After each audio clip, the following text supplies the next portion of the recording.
Welcome to Chapter 2 of Dividing Lines. We've just crossed Troost, the de facto line of division between white and black Kansas City. We're about to turn onto the Paseo. 10 miles long from 1st to 85th. For 6 of those miles, it's a divided boulevard accented with fountains, ponds, and statuary. It took 20 years of civic campaigning to realize, but it paved the way for all other aspects of the City Beautiful movement here in KC. The Paseo was Kansas City's first boulevard. Toward the northern end, there's segments which, in my opinion, far surpass most of Ward Parkway. But no one takes their out-of-town relatives for a drive down the Paseo. And the houses along it no longer get a price bump, either. In 2019, Kansas City's City Council voted to change the name of the Paseo to honor Martin Luther King Jr. It had been noted that Kansas City was one of the only major metropolitan areas that lacked a road named in King's honor. The change happened, however, it happened without a citizen vote, and allegedly without the input of residents who lived on or near the Paseo.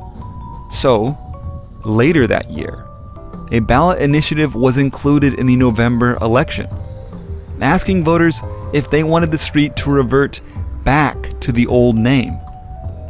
And 70% of voters said they wanted to remove the already installed Martin Luther King Jr. Boulevard signs and go back to the name Paseo. Across the country, boulevards named in King's honor tend to cut through disinvested areas. Areas marked not by the success of the civil rights movement, for which King is heralded as icon, but by crime and poverty, caused by disinvestment and racist policy. It's an unfortunate consequence of the tenacity of systemic racism. Not only did many residents want to avoid the image that the new name might signal, they also wanted to preserve the history of the old name.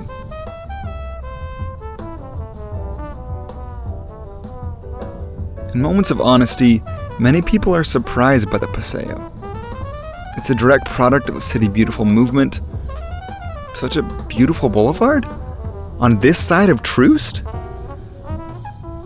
There's a lot to unpack in that sentiment that we can't get into here, but I can offer a really simple, equally sad explanation.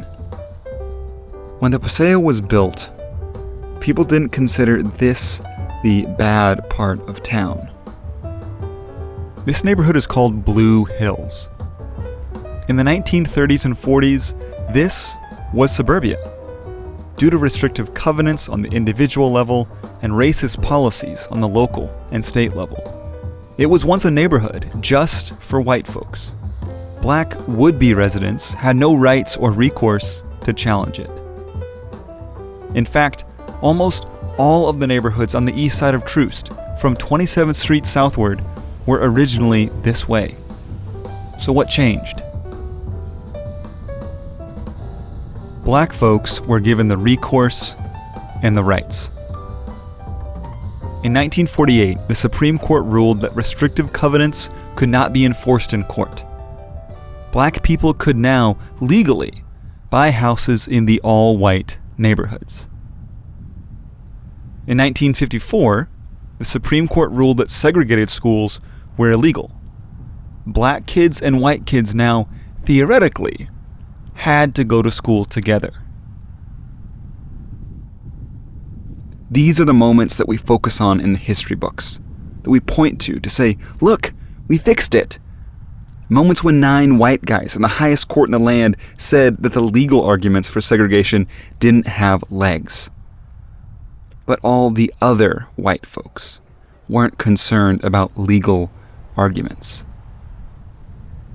Beginning in the 60s and continuing through the 80s, there was a sudden and dramatic demographic shift in metros across the country. That's what Sid's story is all about. He says, well, how much you give me for it? He says, I just got to get away from the... Mr. W said the N-word. I hate that word, but That's what he said. And we closed the deal. I made another buck with Harold. Well, this went on for some time, a year and a half. Yeah, I must have done 6 houses, 8 houses, whatever it was. And I said, Harold, this is getting sick. I mean, we're making money here, and these people are busting blocks and all that. I said, I've got to study this and figure it out. Blockbusting. This term doesn't have anything to do with big summer movies or the old brick and mortar movie rental store where some of us millennials used to play N64. But the term does relate to people opportunistically trying to make a lot of money. Here's Bill Timaeus again, the former Kansas City Star reporter. The growing black community wanted to have their children in good schools, and there were real estate agents who began to take advantage of that by finding black buyers who wanted a good house, and then the real estate agents would go door by door in certain neighborhoods and say, I have a buyer who wants your house. I will tell you this is a black family, and if you make your house for sale now, you will do a lot better than if you wait 6 months, because there will be then 3 or 4 black families on this block and housing values will go down. And it was that direct in some places. They were scaring people into selling, sometimes without actually having buyers, but knowing, okay, if I get a buyer, this is a house that will be for sale, because I've now frightened the people into moving. So essentially, there were lots of ways to do it. They would drop, they would go door to door, but they would drop flyers on houses. They would just put the word out through the neighborhood that change is happening, and if you want out, you better get out now. There was nothing about black residents that actually changed the inherent values of these homes. They were still the same houses, same walls, same yards. And in many cases, the black residents moving into previously all-white neighborhoods were of a higher social class, more educated, making higher incomes than their white neighbors. But thousands of white sellers moved elsewhere because they thought it was a problem. Sadly, they had reason to. And it had everything to do with the way houses were appraised, or had their prices determined. You're coming up on a very physical dividing line. You'll be passing under Bruce R. Watkins Drive, also called 71 Highway. It runs from downtown KC to the suburbs in the southeast, rolling through the neighborhoods east of Troost the entire way. Before working on this tour, it hadn't really occurred to me that this highway, which I had driven on throughout my childhood and early 20s, this highway is on land that used to be the spot of thousands of people's homes. All of them displaced, and not all of them willingly. Their memories paved over and polluted by exhaust. I became involved with the project in 1986, but prior to that, the construction for Bruce Watkins' South Midtown roadway had begun many, many years prior to that. This is Mamie Hughes, a famous Kansas Citian who was integral in the planning and construction of the Bruce R. Watkins Drive, which you'll continue to see on your left for a few minutes. It started with an engineering report in 1951.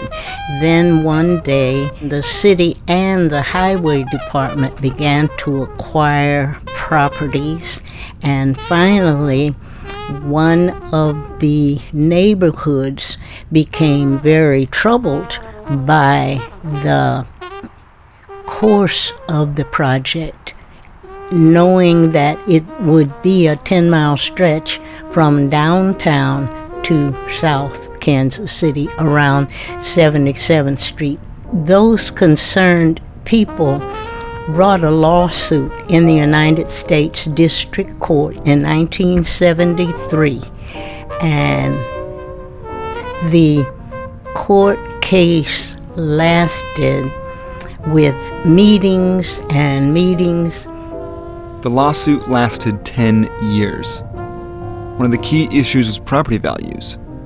The city, when using eminent domain, didn't always offer what homeowners felt their houses were worth.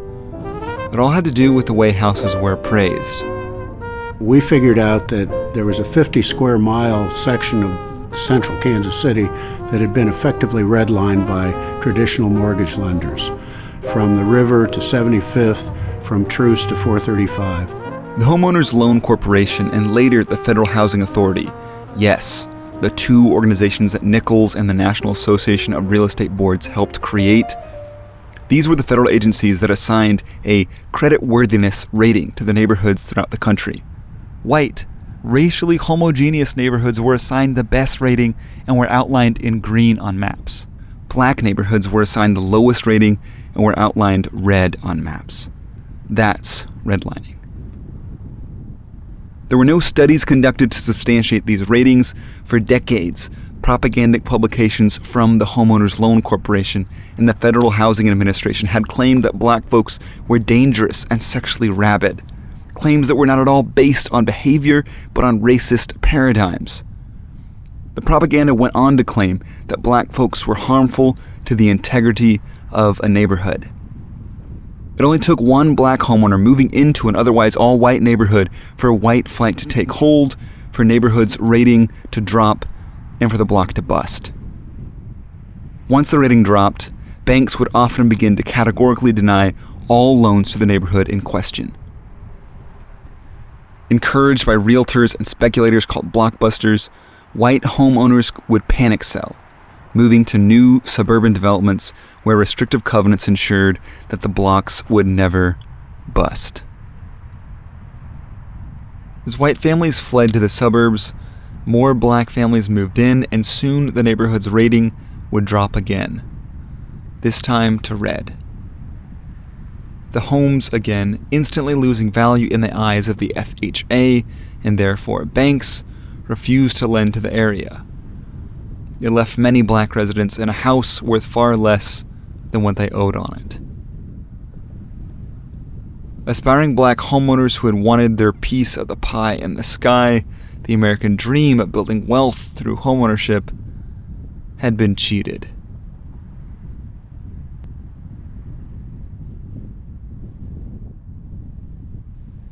This is what's so important to understand about the history of our American cities. Our neighborhoods look the way they do on purpose, not by some chance or by some myth of self-selection, but by racially motivated municipal, state, and federal policies working together with private business and individual decisions. Policies and decisions where white people and their prejudices were most often at the helm. Redlining, that's nefarious, it's absolutely outrageous. And then the next thing, whites fled the area. That's the next point. And people made money. Think about all those commissions. Think about all those suburban houses. Realtors and developers made bank. Racism continued to be good business for the real estate industry. And a quote, gentleman's agreement among realtors kept this blockbusting to the east of Troost. It was easy. Realtors who considered themselves ethical and upstanding simply didn't show black home buyers houses west of Troost. And black people in the market for a home, they got the message, loud and clear.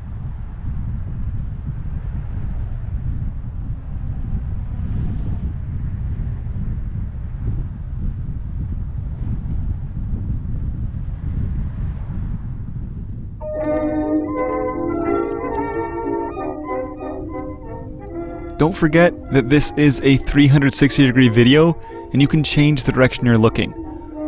That may be by turning your head, or swiping with your finger, or panning using your mouse.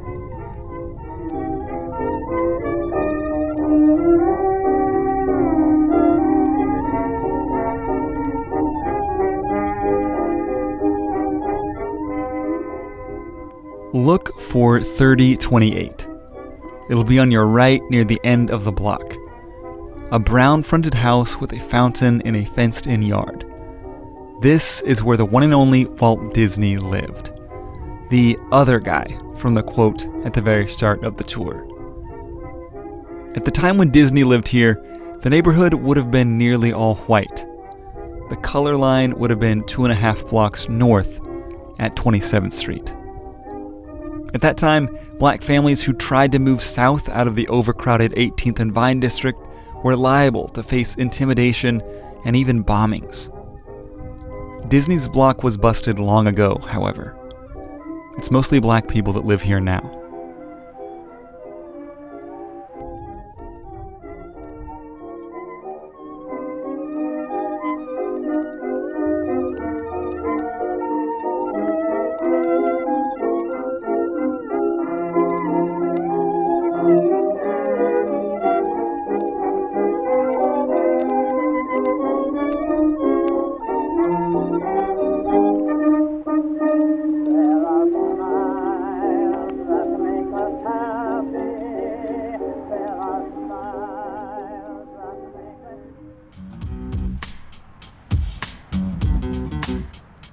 We started dividing lines at Shawnee Mission East High School, the crown jewel of Prairie Village, a school many consider worth relocating for. Before 1955, this school we're at now, on your left, would have been choice for so many white families. But by 1962, Central High School was nearly all black. I think it's important to remember that when that ruling came down in 1954, not long after that, the school board here created new school boundaries. Yes, that's a good point. And one of the things they did was to make Troost a boundary from west to east. So 25 years later, for instance, Pershing School at 59th, just east of Troost, was still, in the 70s, still a predominantly white school. But the school board approved a system where kids were being bused into Pershing. So one year, Pershing was about 90% white, 10% black. When the busing started, within 2 years, that had flipped. So those kinds of government decisions led to a lot of this turmoil through southeast Kansas City. And as I say, it was primarily one government decision after another that led to this, but it was the school board's setting of Troost as a boundary, east and west, for several school drawing areas that really helped to lock in Troost as a racial boundary. The sudden demographic shift came from a combination of neighborhood racial turnover, as Sid and Bill have talked about, and more importantly, school boundary gerrymandering, with Troost as the arbitrary dividing line. Once the school demographic had flipped in 1962, an all-white school board had no interest in levying taxes to keep up with building maintenance and neglected to hire new teachers. In the late 80s, a group of black students filed suit against the Missouri Department of Education for its dramatically different treatment of black schools as compared to white schools in the district, which suffered no such neglect. The court seized control of the district in what would be one of the nation's most costly desegregation cases. But they went at it the wrong angle. You know, they started to make what we call major schools. This is Davion Cannon, class of 2018, student at Central Academy of Excellence. He meant to say magnet schools. To where Central is known for sports, and then Paseo is known for performing arts, and then Lincoln is a college preparatory school. Van Horn was like an engineering school. Millions of dollars were poured into the Kansas City, Missouri school district to renovate facilities and create these specialty programs. The renovation was paired with new attendance rules that said any student from anywhere in the state could be bused into the supposedly gleaming Kansas City, Missouri schools for free. The idea was attract white students from the suburbs, thus integrating the school. And that's where they strayed off from the overall path over the years. And I feel like that's what we got to get back to. Right, like they had the goal at first, to bring the whites back in, but they strayed off from it. They didn't focus on integrating the schools as a whole. They focused on, aspects of it. So that's when they came to, college preparatory, School of Theater and Arts, and then School of, sports. And I feel like, if we would have focused more on just the numbers in each school, not just, in the genre, college prep, theater, then we would have a better outcome of it. So, it wasn't a bad plan, but just the whole milestones of the plan wasn't the right way. Now, this school, like schools around the country, suffers from low test scores, financial hard times, and shrinking enrollment. My sophomore year, I witnessed a graduating class of 100 go down 70. You gotta care about something to do it. And in the inner city, we really don't, have too much to care about because our schools isn't making us care. Yeah, we got teachers, but teachers don't just make up the school. It takes a lot of aspects to make up a school. So, what makes my school worth me caring about? What makes me want to come to school, There's something to say here about bringing white students back in that I think Davion understands. Having white classmates doesn't magically improve the educational experience for black students. It's not like there's something inherently better about white kids than black kids. Rather, white parents tend to command more resources and political power. Schools with a critical mass of white students thus tend to get more resources. I asked Davion about seeing nicer schools. He compared his school to a school he saw in the Kansas City suburbs to the north of the Missouri River.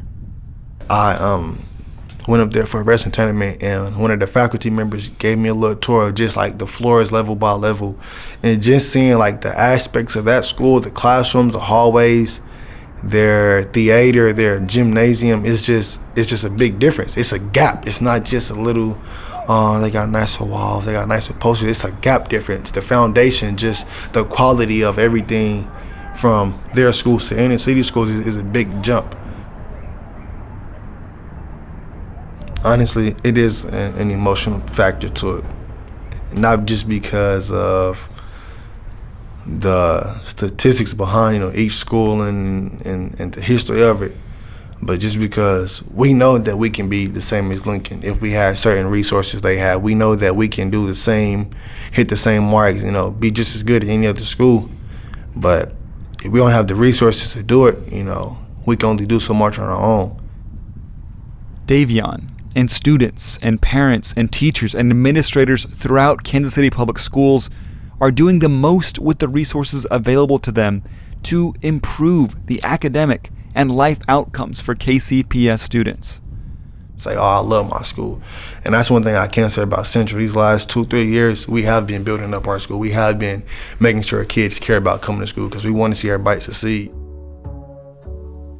The multi-million-dollar desegregation case, Missouri v. Jenkins, and the magnet school program that Davion mentioned did not succeed in luring middle-class white students back into the hallways of KCMO schools. It did succeed at updating facilities that had suffered from disinvestment at the hands of a school board that favored the white side of Kansas City. Unfortunately, as of 2018, mobile middle-class families continue to move out of Kansas City proper when their children come of schooling age, citing the school system as a driving force.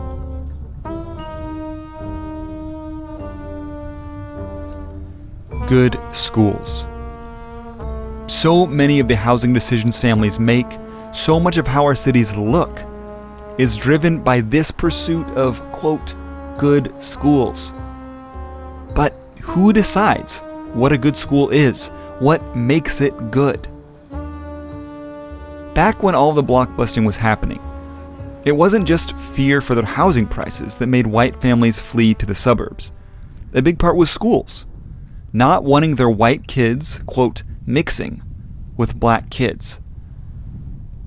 But the Brown v. Board ruling said that any child living in a neighborhood had to be allowed into the neighborhood school. White parents' response? Move out of the neighborhood, taking their wealth and resources with them. And so schools like Central went from all white to almost all black in just a few years. And so all white school boards decide to underfund them, and the schools begin to struggle. And white families start to say, oh, it's not that there's too many black kids, it's just that it's not a good school. Now, in the wake of increased measurement of student success and teacher performance, driven by No Child Left Behind and the Every Student Succeeds Act, parents use standardized test scores to gauge school quality and justify labels of good and bad.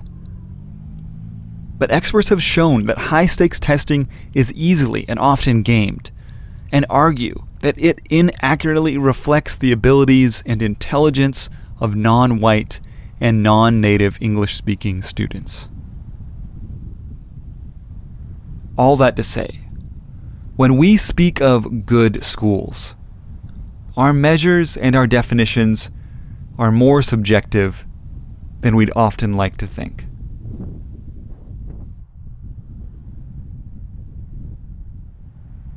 This concludes Chapter 2 of Dividing Lines. To continue the tour, go to Chapter 3 on dividinglines.jocolibrary.org.